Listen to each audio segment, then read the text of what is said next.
Right, hello and welcome to another video. And here's a familiar place, Rampgill. Now this is on one of our recent surface explore videos. And we talked about what it's like and showed some photographs. But I realised we didn't have any recent video that's stable.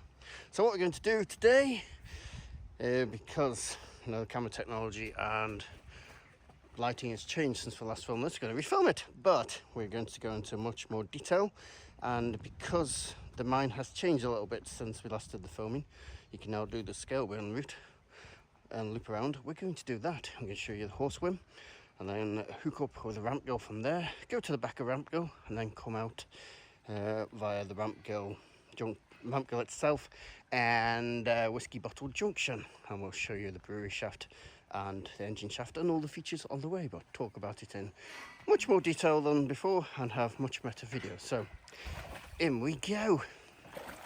Okay, we are inside, and a little bit of history on Rampgill. It goes back to, I believe, the late 1600s records go back to, possibly surface vein works, and then later via shafts. The horse level we're in now dates back to the 1700s. I'll get you the exact date. We've been doing some work on it lately because this has slipped again. This was held up by two beams going across. They've changed it now because it's had a good old slip recently, very recently. So we've very nicely been working on that, and we'll make our way down here and come back when we get to the brewery shaft. Sound like William Shatner there for the pauses. Right, on our way. Right, we're coming out of the arching into the natural country rock. So this is what it looks like in this section, and it looks like there was in the past a massive fall there. So it's created a dome. Well, maybe not, because there's workings there and the deads above the arching that we've come in. But we are going to make our way down through all this. I'm not sure if that's a layer of shale. Yeah, that's very, very soft there. It's a layer of shale just above where we cut through, which is unusual because they usually get through the shale. But on this one, I decided to go through the hard stuff. Unusual choice, but there we go. We've got some stalactites all the way up there. Oh, one's peeling away. Stalactites all the way through. Right, join you again at the brewery shaft. Once we look to this formation here. There we go. Right, a lot of dust around here. We're going to go into the way into the brewery shaft. You see there, nice and lit up there by Gary, who's with me today. Everybody knows Gary. Probably the person who appears most on the videos. Right, so this is the brewery shaft, a 100 metre or 300 feet deep shaft going down to, what's it called? I forgot the name of it now. Nent Force Level. The Nent Force Level, the drainage level down below, which was 5 miles long and took 67 years to dig, to drain all these workings here. So this goes 300 feet. We're actually 70 feet down already in this level. So what's that? 230 feet down beneath us is what you could call engine room. Well, I'll get over the edge, lie down, and we'll get shot over the edge. Okay, there's a good look down. So what happened here? The water came from the reservoir further up the valley. It then came down via pipes to a tower that was another, I believe, 50 feet high. You can see light up there from the top of the shaft.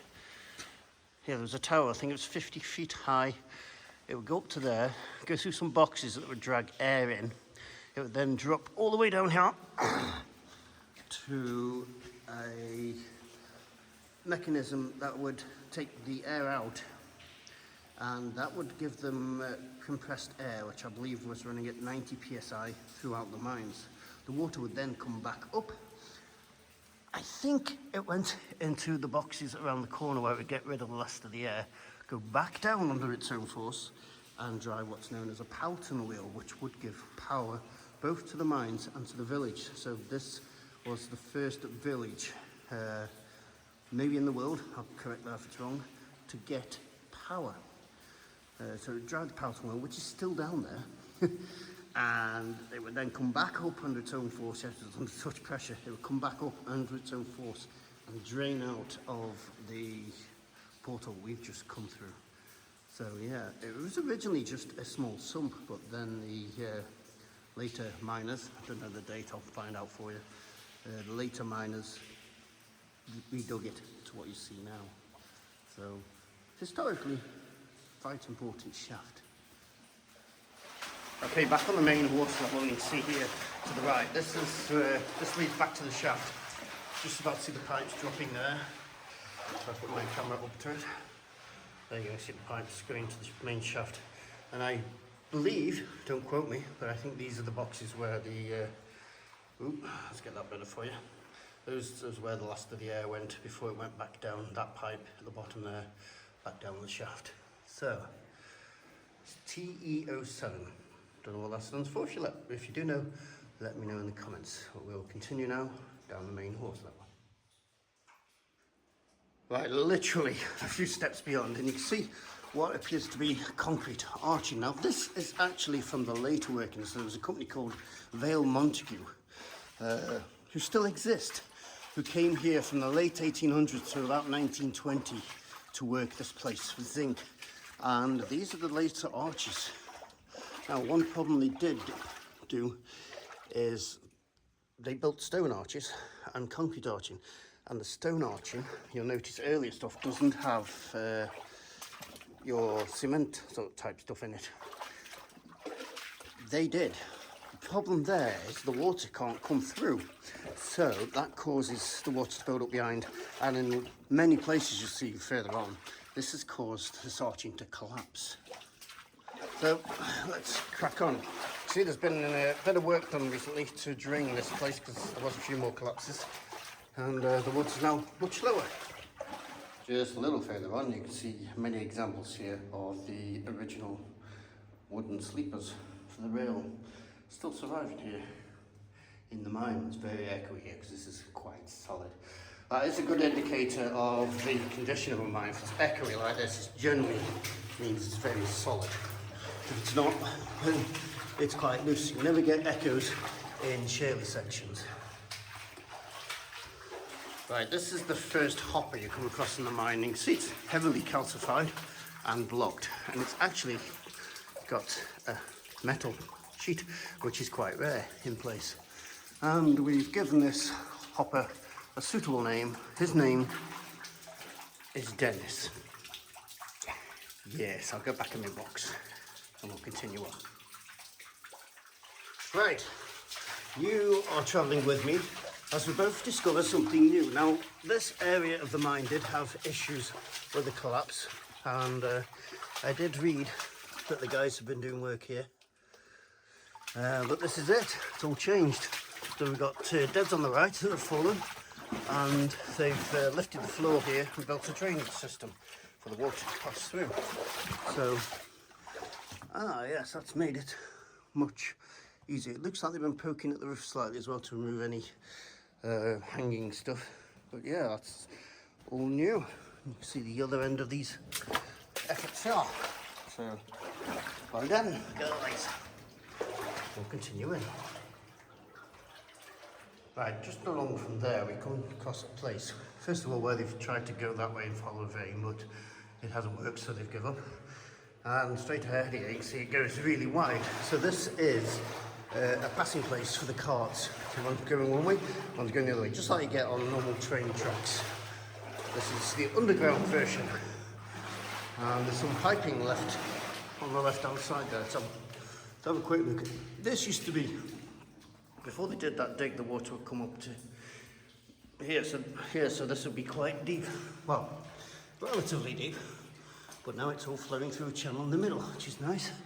And here's one of the original pipes, which would have come from the brewery shaft. These pipes from the brewery shaft go via the low level to the engine shaft and all the way to the back of the mine. which is even further than we can get, so a fair distance. You imagine the pressure of the air coming through there. Right. Okay, after a short walk, we've come to a junction. On the right is Rampgill and Hanging Shore. On the left is Scaleburn, which did have a little sign to say, nothing fancy, but there was a little sign to say Scaleburn, which appears to have disappeared into the ether.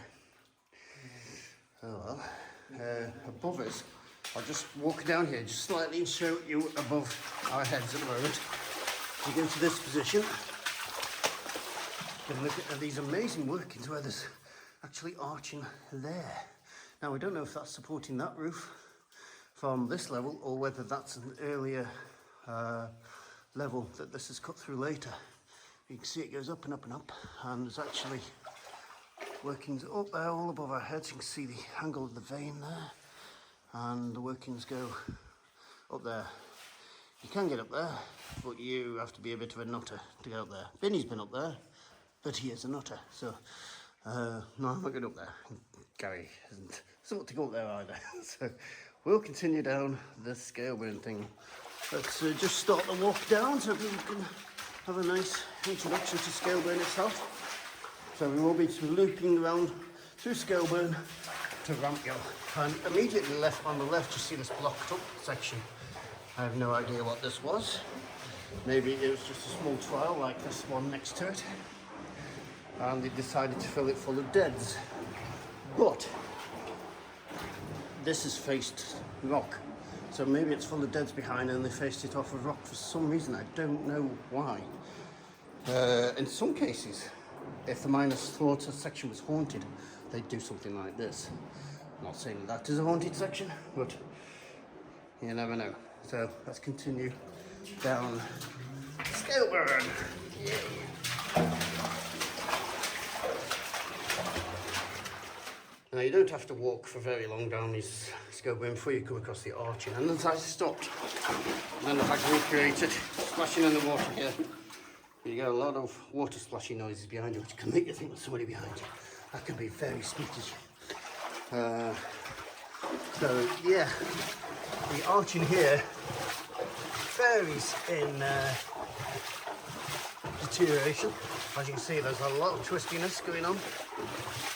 It's not bad compared to a lot of places I've been, but it has its fair share of scary little moments. Actually, you're getting shallower in the water here, so that's good.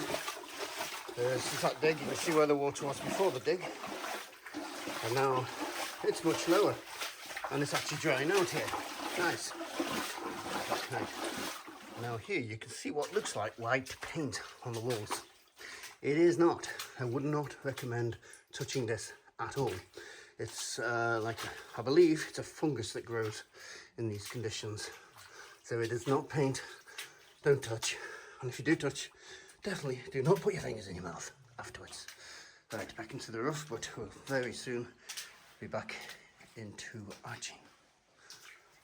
Right, Gary's standing there ahead, and he's looking at one of the impressive formations you find here. If you come across something like this, try not to touch. You may be tempted, but try not to touch, because they can be solid, but sometimes they can also be quite soft. I'm going to put this on the wide vision. There you go, you can see more of the formation now. The water pouring down it into the mine. There. And these are known as terraces, the little flat sections. They are terraces. There is another mine where these terraces create quite a good phenomenon. I'll put that bit of video in here so you can see what that's about. See, the water builds up and then cascades down. You can see it more. There you go, can you hear a bit there? See it there? There's one. There we go. But as you can see, this is the start of the stope. And this is, this guy's known as Xenomorph. He's the most lazy. There's his two eyes. Yeah. And as you go ahead here, we're coming into one of the big stopes. So I'll keep rolling and you can see what we can see. If I am right, yes, this is the big section. So There Gary's lighting her up. And walk into here. And he goes up and up. And I'm actually going to put it back on narrow vision just for this angle. There you go, you can see up the top better now. So, yeah, this is where the vein would have been. Minerals, they dug it out. Building platforms up as they go. And it's left this massive void, which you can see Gary there for scale. Give you an idea just how large this thing is. We should carry on. Right, just coming through this little section of tunnel. I've got my lights on though, so you can see these formations here, stalactite going up to that. Isn't that gorgeous? Beautiful. People wonder why we like going down these places. This is part of it. This sort of stuff. Right, we'll continue. Right, got the lights on low again because here's another example. So we've got very nice layers up there. Calcite. They get bigger by the year unless somebody knocks them off, but isn't it gorgeous around here? Just fills you with awe. I mean, this has been out of use for what, 150 years maybe? It was inaccessible for maybe 80 years, something like that, rough guess. And well, this is growing. This is gorgeous, so carry on. Right, there's the main horse level, and just off to the left here, it appears that at some point there was some sort of parallel one. I've not seen it on any maps, but you can see it's collapsed on both sides. So we don't know the history of what was going on here. Was this workings, a parallel thingy? Did they build the one we're in now because this one was so dangerous? I do not know, but you can see the collapse line there.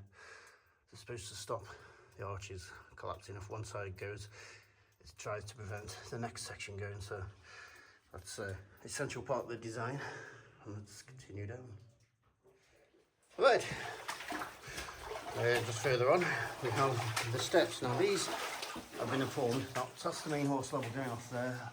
That one's buggered. And I've been informed these were actually built because there was a whim at the top, which is a wheel operated by ponies. So this was an easy way for the ponies to get up here.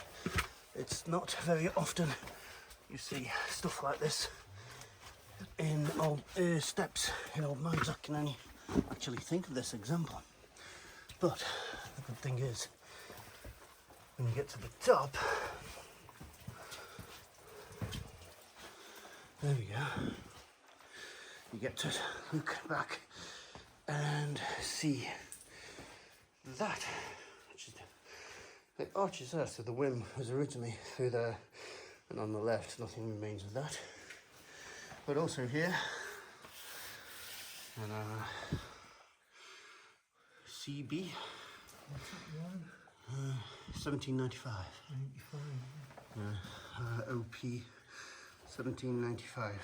Shows how far back this goes. This section, very early workings here, and this does go on. It's a long crawl. It's a long crawl and connections to other places, but that's not the point of this video, so we won't be going there today. Gary's found another one there. That got a date. If you try a low angle to get shadows, you can sometimes see the dates, but Can't make it out. no. Feels not so in this case. No. Right, just thought we'd show you behind the arches, and that's where we've just come up. You would have seen our heads walking up through there. Around here is just workings, but here you can see the horse whim would have been here somewhere, and no, it can't be. It's just a shaft, but there's the remains of the collapsed shaft there, all the stuff coming through onto the arches. So it's very strange. Been nice to see this when it was running, to see what this actually did look like. Not a place I'd like to have worked though. Somebody's written Rom on the wall. Nice. Oh well. Right.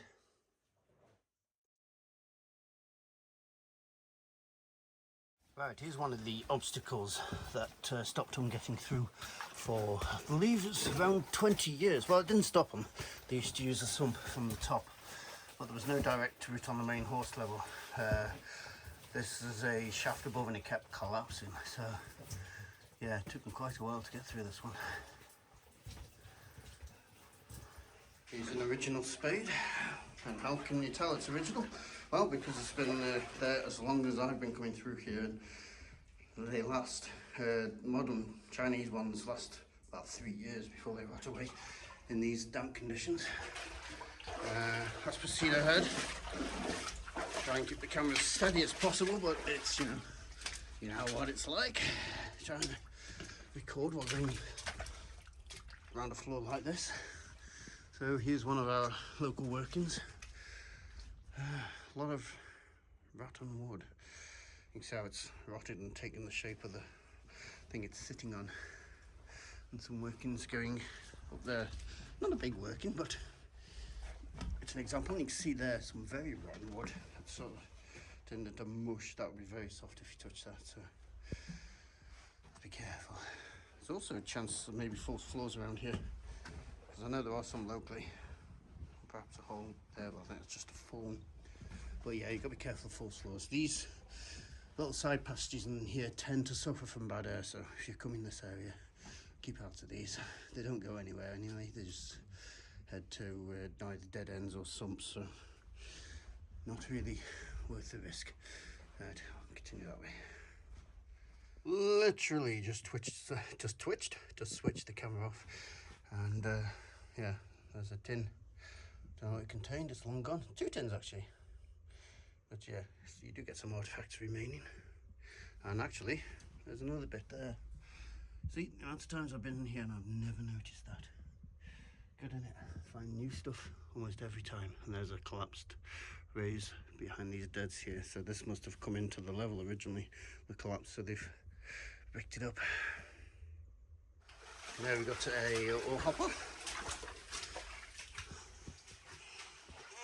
It's blocked at the top there. I'm going to continue along here and we'll discuss in a moment.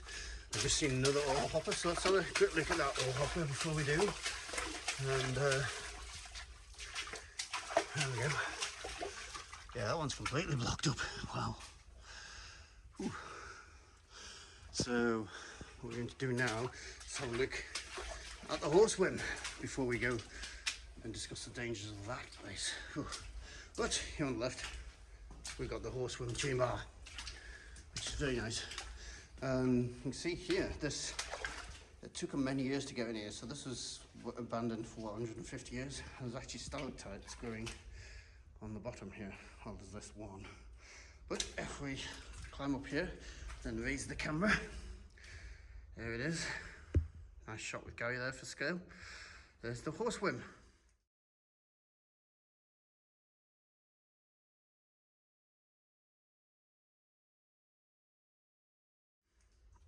So, you have to be very careful as you're coming in here, because you've got this shaft here waiting to catch you, and there's no way out of that if you fall down, so be very careful. You can go along there, but it just leads to nowhere, so we're not going to go that way. There's also some small workings at the back, but it's not worth the crawl, so we're not going to go there today. But there's the horse whim. So originally that would have been in the upright position. You got to see where it connected here. Yep, there's the hole, there's the bottom hole. And that would have been had a rope wrapped around it. You can actually see markings where the rope was, there. I'm going to touch it, but there's markings there. And a horse would have walked around this, twisting it, and the rope would have gone across here. There's actually some mounting points there for something, and it would have gone down the shaft so they could lift and lower whatever they wanted to up and down that shaft. These were operated, I'm told, by ladies, and often people will be sitting, and horses sitting in the dark, because it cost you had to pay for your own candles. So if there's nothing going on, blow them out, save yourself some money. You can see behind, looks like there's a raise there. And I believe that before that dig, that may have been the way they came in, through that hole there, to explore this place. Fun with that beneath you. No wonder they put sleepers across it. Victorian rails, the strongest material known to man. Possibly the strongest material in the universe. Right, so one last shot of that. There we go. Right, just coming out of the chamber, and if you go left, you'll see a hole on the floor. And you can drop down there to some workings. Haven't been down there yet. Maybe one day. It doesn't look too far, but you can already feel it on yourself. But this is quite a dangerous place because if you were to follow this further along, you'll see a dig, and it warns you of low oxygen. Now, we have been through there before, and it starts at 17%. When we went through, it started at 17%. You can feel that standing here. Lungs slightly tight. And within 30 feet of that dig, it dropped to 13%, which is potentially extremely dangerous. So if you are determined to go that way, make sure you got an air meter and take it very slowly, because we've had 3 attempts at that, and so far it's been like that every time. Okay, we often go on about the dangers of false floors. Well, they can be hidden everywhere, even under this thing. Somebody's put some rocks to block it off. There's actually a hole under the floor. I don't think this is wooden floors because that's stone, so maybe they dug under there and then decided to leave a floor and dig over here. But I do know there are sections here where there is false floors. This is the Scaleburn to Rampgill crosscut. So all this was for was just wasn't to actually get any mineral. It was literally to link the 2 mines together.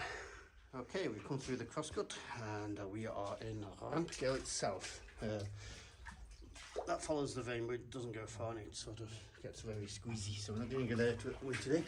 But here you can see the Norex Dig, which was, I believe, operational in the 90s. A group from Norex came down, and this was all collapsed for quite a distance, so they cleared it all out, obviously seeking minerals. They used hydraulic doors on it as well. When the group disappeared after roughly 20 years of attempting this, they used acetylene torches to cut the way through. So obviously there's been a dig. It involves, as you can see, we go there, a lot of crawling. So we're gonna go and do that. What fun!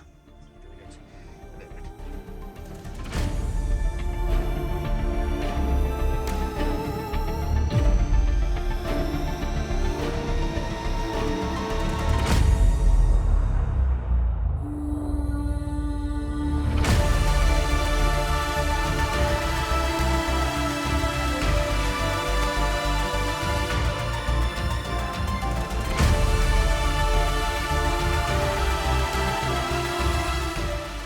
That way, it's been extremely squeezed.